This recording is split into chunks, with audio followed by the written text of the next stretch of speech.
Welcome back, listeners, to BizBlend, where sharp thinking meets smart business. I'm your host, Sana, and today we are cutting through the noise on scaling companies with clarity, not chaos. And listeners, my guest is a powerhouse in organizational design with deep experience guiding CEOs, operators, and even professional sports teams. He has built the Square Management System, which is a framework that helps leaders align their teams without falling into the trap of micromanagement. Now, at the core of it is something which is called constrained independence, which is a principle that balances autonomy with accountability through clearly defined guardrails. We'll further explore that in the conversation, listeners. So, whether you are leading a company or preparing to, this episode will be backed with actionable tools to design high trust, high performance cultures that actually scale. So let's welcome our guest, Matthew Person. Matthew, welcome to the show, and I'm absolutely excited to have you here with us. So it's a pleasure. Thank you for having me today.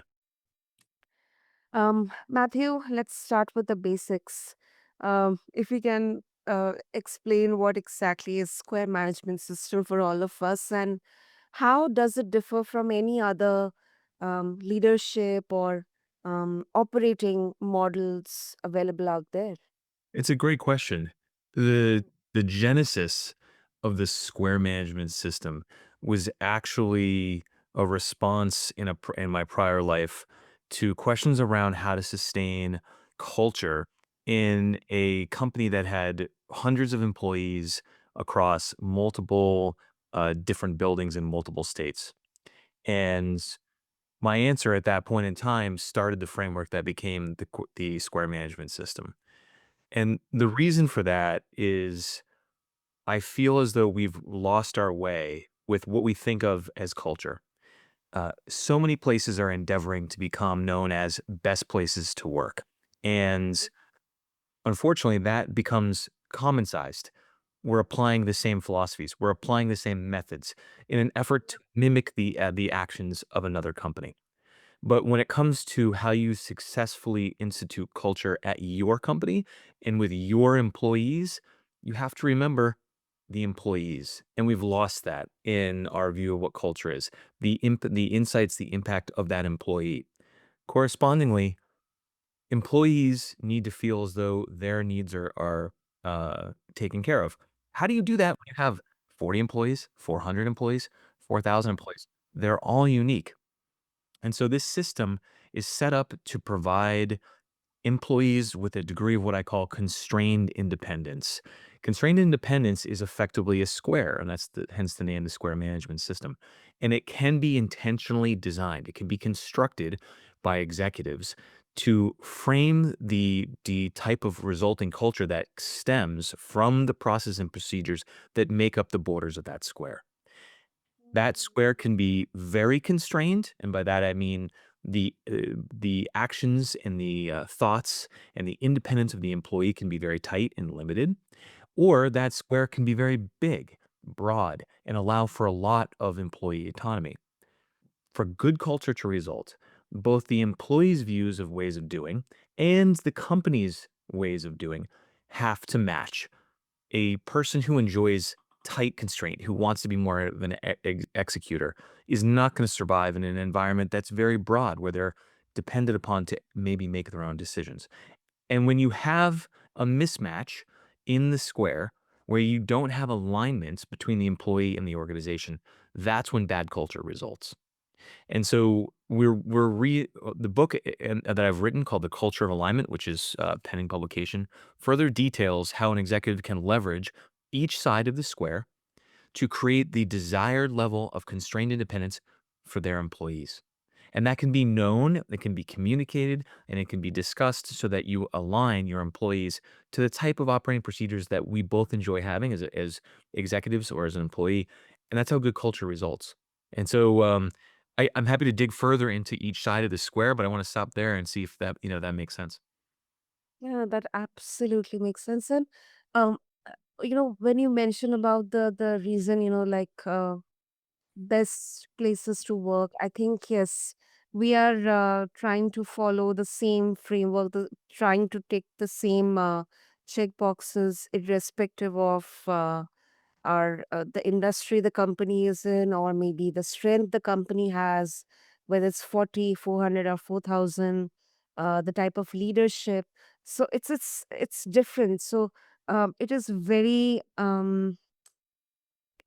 kind of, to some extent, impossible to actually clearly define at an overall level. So I think this system definitely uh, becomes relevant in that context. It does. I think the biggest problem executives have, and I had when I was a younger professional working through managing businesses, was how do you actually organize a company the right way to make it uh, so that you have a uniform policy that can make sure that we've communicated these things, that every employee understands that we're hiring the right employees that map to how we want to operate. And I think what differentiates this system is that it is immediately actionable, both on my website, townsquare-advisors.com, and the forthcoming book.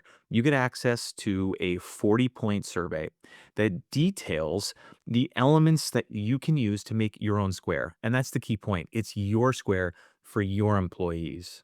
And so each side, and there's four of them, has 10 elements. The first side is identity, effectively who we are as a company. That is how your organization defines itself: missions, values, brand personality, core beliefs.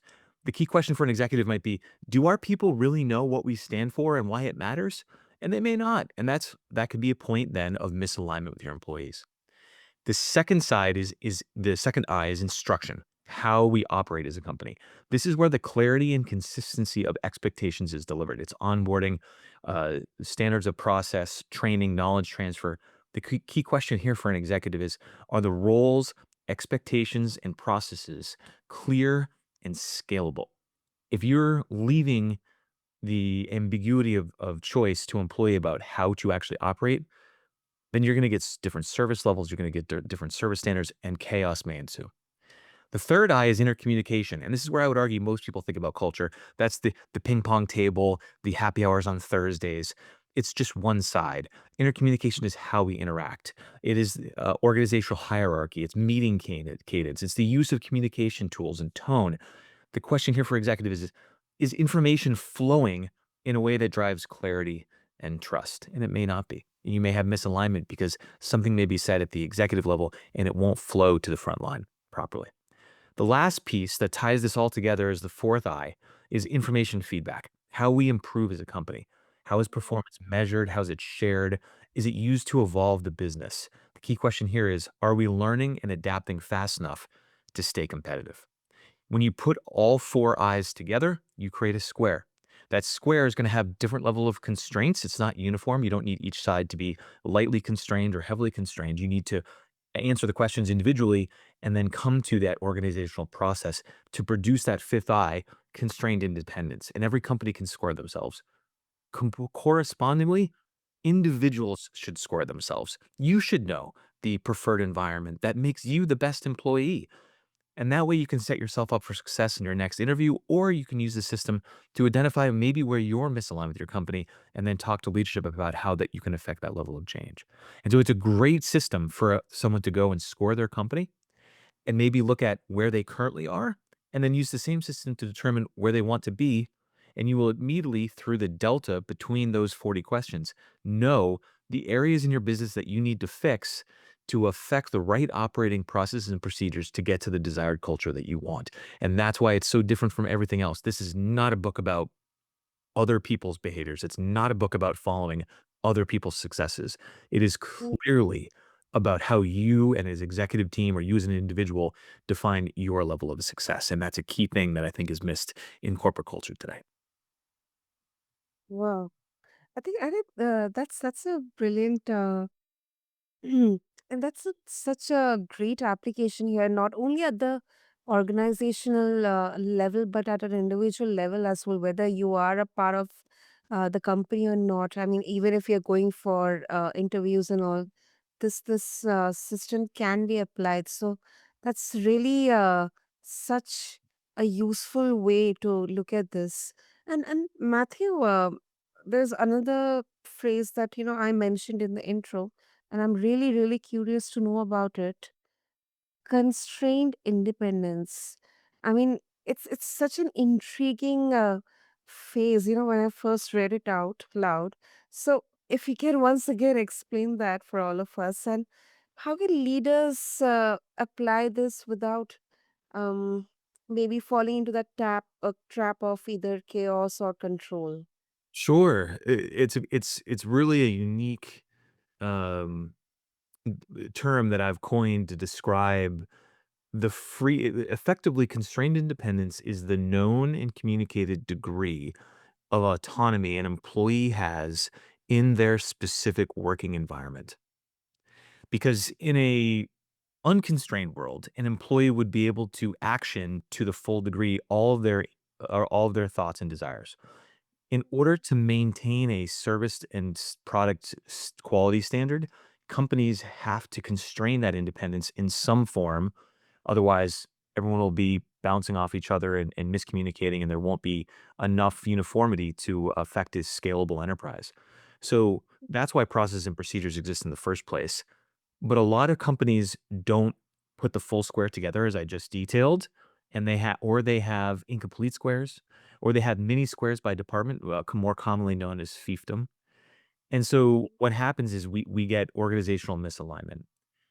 Correspondingly, employees have differing levels of what that constrained level of attendance is. And that constraint, some people want a very broad or lightly constrained environment where they can action and innovate and be on their own and be trusted to go do what they want. And other people don't like that. Other people want to have a very tight level of constraint and know exactly where the borders are and have limited wiggle room and they just want to execute. And both of those environments are okay.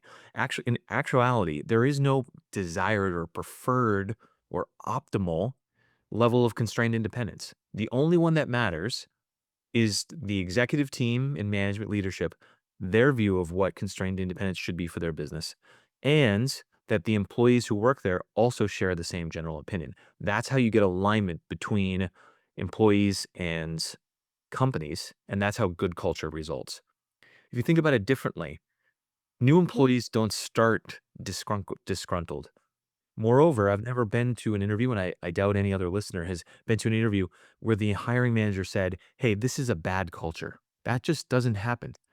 So how does it go how does disarray happen? How does an employee become disgruntled? Why do almost half of new employees quit in the first 18 months?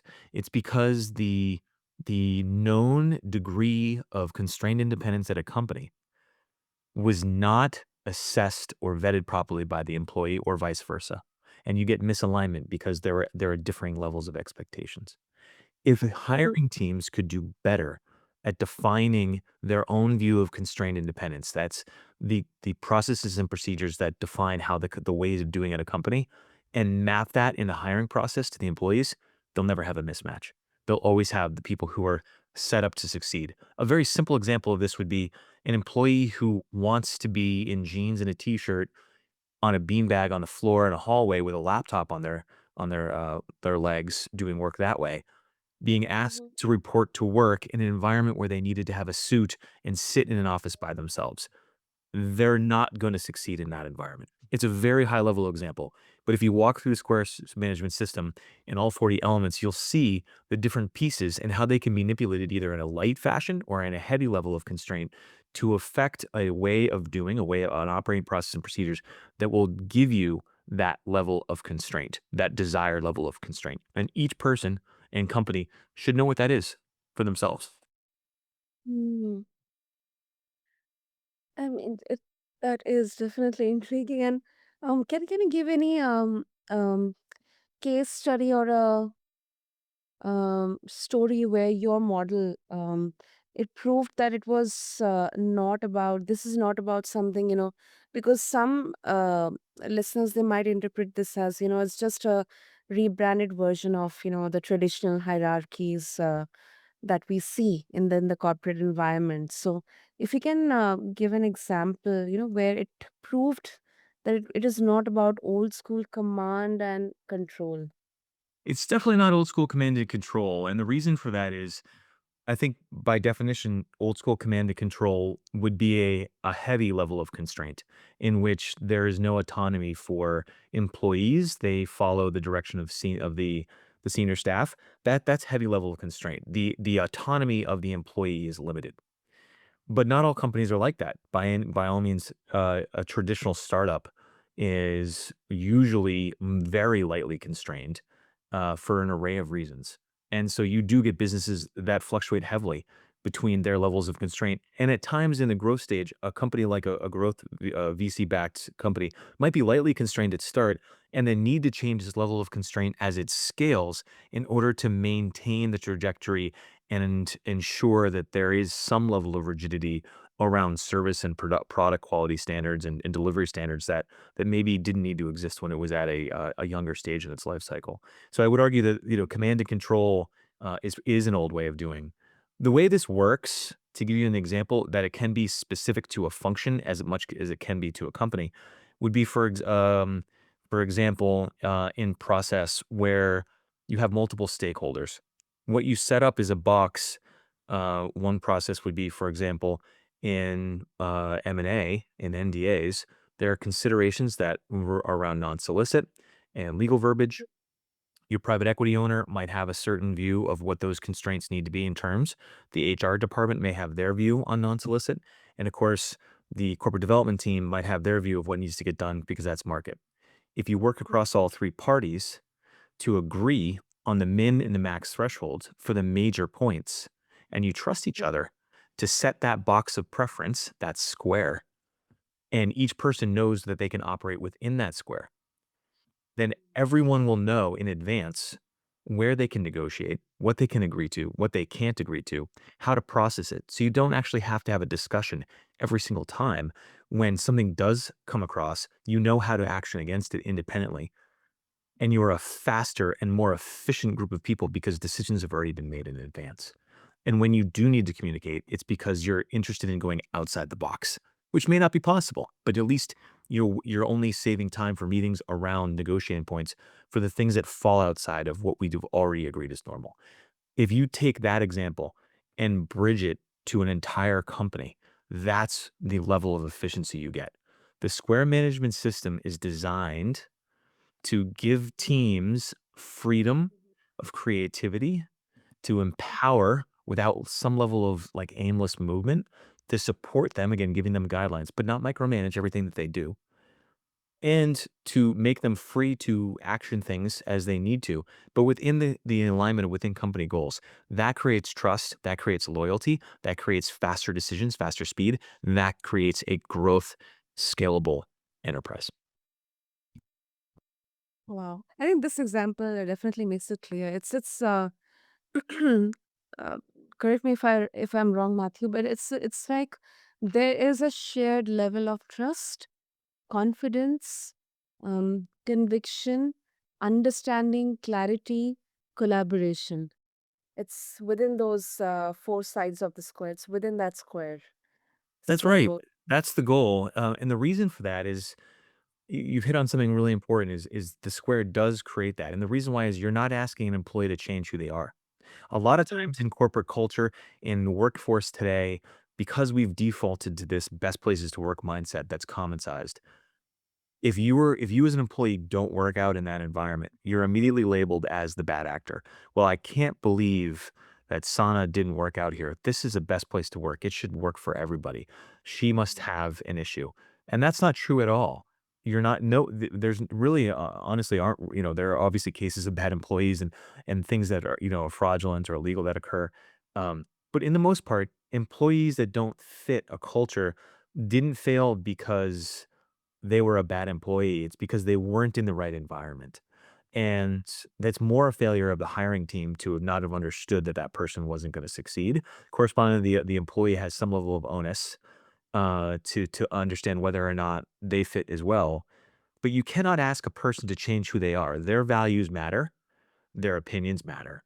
And if you as a person know, and through this system you are able to know and identify the process, the procedures, the beliefs that matter in your working environment, then you don't have to change who you are. You are just i- uh, uh, in the working environment, you are who you want to be, you're going to be a happier employee, and you're going to know that everyone else is kind of in the same boat, and that creates a great community that you enjoy being a part of.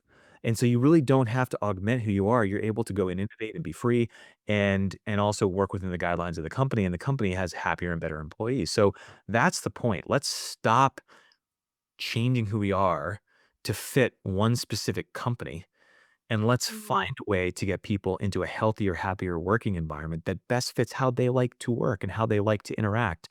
Companies need to also do this for their employees so that they set the expectation correctly from the front end, because to a degree, it is unfair to ask employees to just chameleon themselves to fit your company, right? That's not a good way to operate.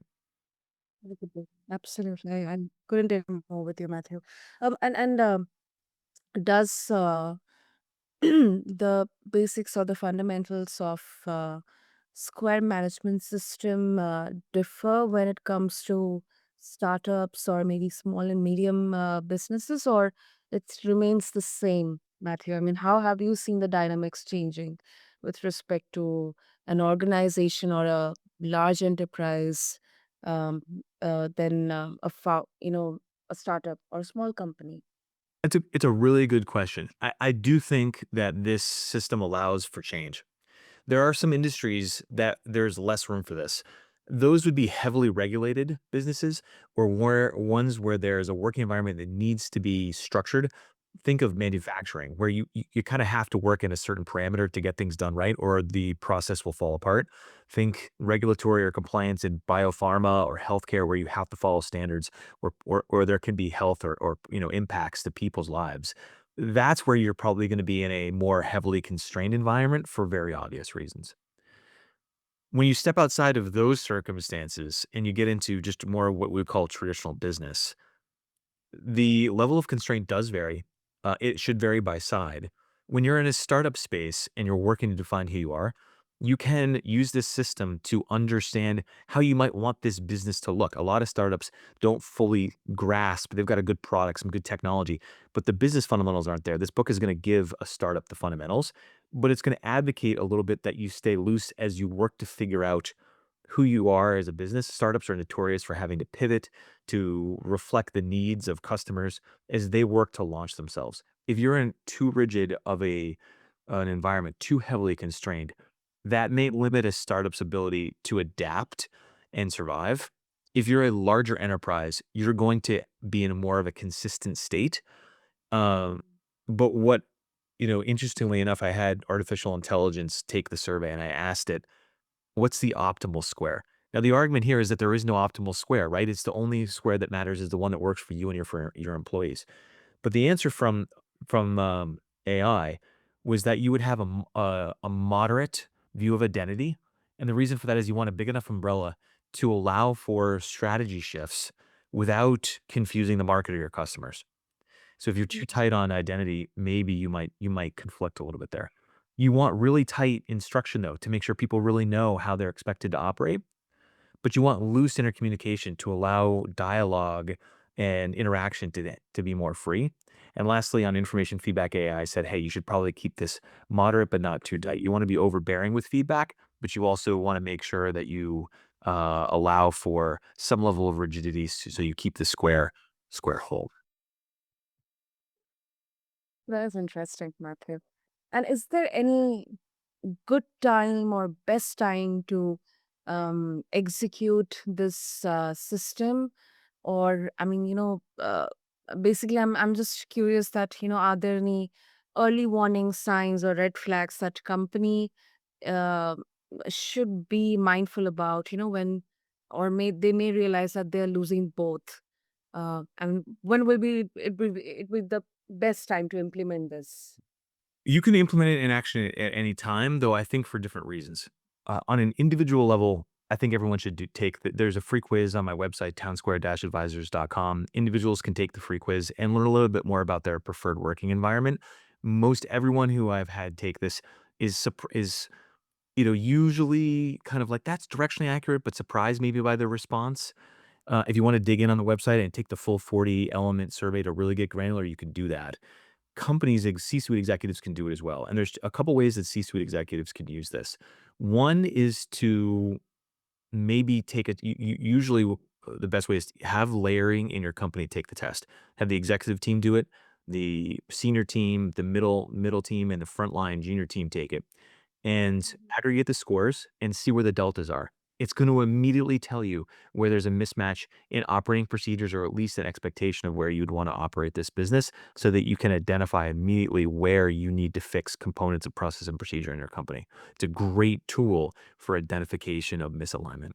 Correspondingly, C-suite executives can use this immediately to maybe better understand how they prefer to operate because not everyone understands all the elements that are included in what I would call a healthy, fully aligned industry, a fully aligned company. And there's 40 elements here that you need to watch and understand. And this book, pending publication, will help you understand how you would choose to lightly constrain mission and heavily constrain mission, or heavily constrain onboarding versus lightly constrain onboarding, and then allow you to pick those pieces so that you can construct the business that you want to operate the right to your preferences. So there's multiple use cases here depending on how you want to leverage the system, but it is designed to be an actionable and immediate tool to go back to your question about why this is different. It is a philosophical approach. You have to believe that alignment and culture, that alignment is culture. And if you believe that, then you'll use this system to create alignment between your employees and your company. Understood. Understood. Great, Matthew.